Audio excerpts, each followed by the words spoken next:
welcome back. I'm Captain Xavier, and I recently acquired this Djinn from Talon Axe Armory for a sweetheart deal, so I'm gonna review it. First, I'm gonna take it to the range and plink with it a bit, but first, I want to show you my favorite feature.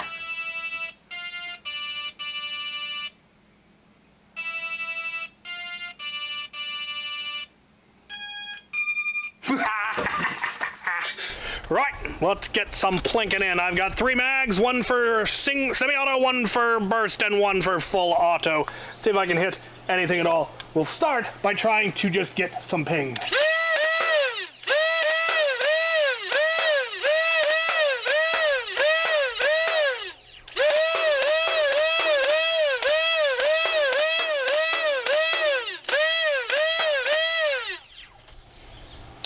Really not what I would call a precision blaster, but it'll do.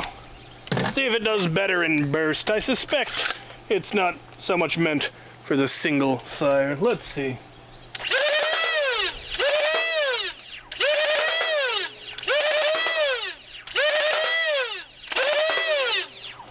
In general, definitely felt that that was better.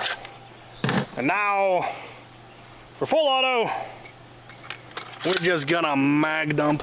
See if I can get some bottles. And I got 2. I got 2. That is not a mag release. I need to learn that that is not a mag release. I want a mag release here. We're gonna go talk about stuff like that now. Right. Wow. That was a lot of fun. Not the most accurate brushless blaster I have, and I think that's actually largely because one of the wheels looks to be slightly misaligned. I need to get in and sort that out. This blaster is very easy to maintenance. I will be going over that in a little bit. But I'm not remotely disappointed by the performance because this blaster is not meant to perform on the same level of things like an FDL3 or an SBF or pew-pews. This is meant to be brushless on a budget. Those blasters are fantastic, but they are very expensive, but deservedly so. They are incredible blasters. This was meant to give you all of the features of a brushless blaster: select fire, adjustable rate of fire, all of those things that you can do with with brushless blasters because they involve a computer. But at a much more reasonable price. You can get the kits for considerably lower than you can get any of the other blasters, and pretty much all of the parts are sourced from either out of darts or you can get them just on Amazon. And like I said, the kits are available, and then you can print the parts yourself. And that's really, really cool, because having all of the... This is never going to get old.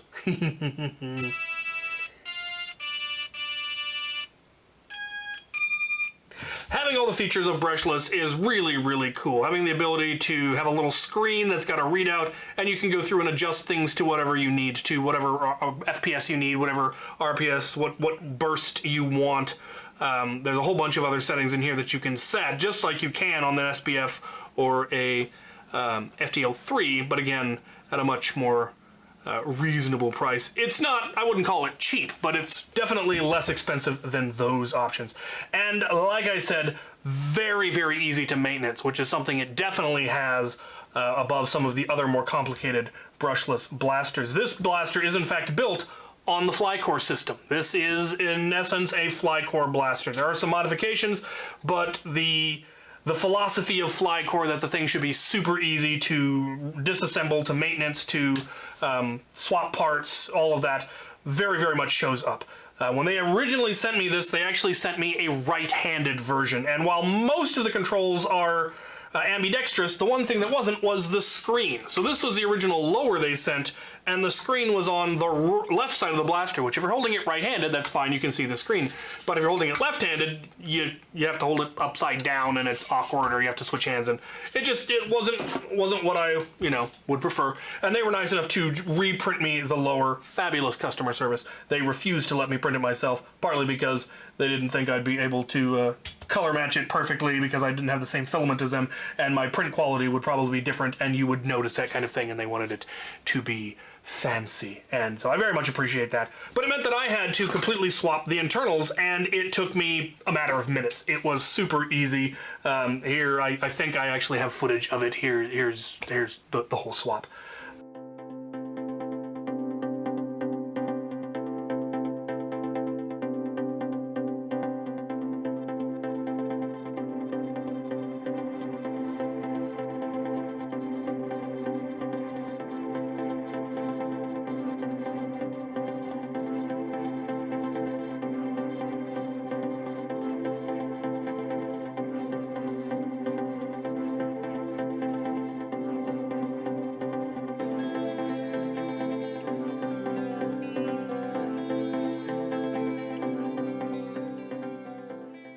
Everything inside was modular. All the components, the switches, the motors, everything is on jacks. So they just unplug, reroute things, plug them back in again. Super, super easy. Take a few screws out on the front. The top comes off very, very easily. You can access all of the internals. Your computer is up in this housing. So if something goes wrong, you can easily swap that out. Fabulous system. You also may notice there appears to be a stock. And yes, this is an optional battery stock. You take the standard end strike attachment stock off, it's 2 bolts. You take 1 bolt out here, this bottom section comes off, and then you simply swap this in and put the bolts back in. And now, and you plug this wire in where your battery would plug in, and now you have a battery stock with a much larger housing. Normally the battery is in the grip, which severely limits how large of a battery you can put in this blaster, but you can put a much larger one up here, so if you're going to be using it for long periods of time. It's a little short for my preference. You have to really tuck it in with how short this is, but it would be very simple to design, and they may already have extenders to extend this to whatever length you would want. That would be very simple to do because this butt plate is just the battery door, so it just comes off and you could add an extension on and put it right back on again, and it would be lovely. I plan to run it with a vector stock because I think it looks really good with a vector stock, so I picked up a second one.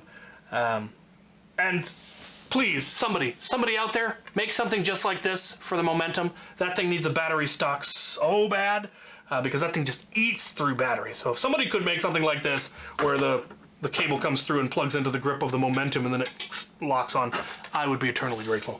Anyway, I could probably try to design it myself, but there are better designers out there than me. So yeah, for what it is, for the price point that it comes at, and for being an entry-level brushless blaster, this thing is fabulous. And they were very popular at Maryland Mayhem. I understand they had a bunch of them at Pennsylvania Survival Fest.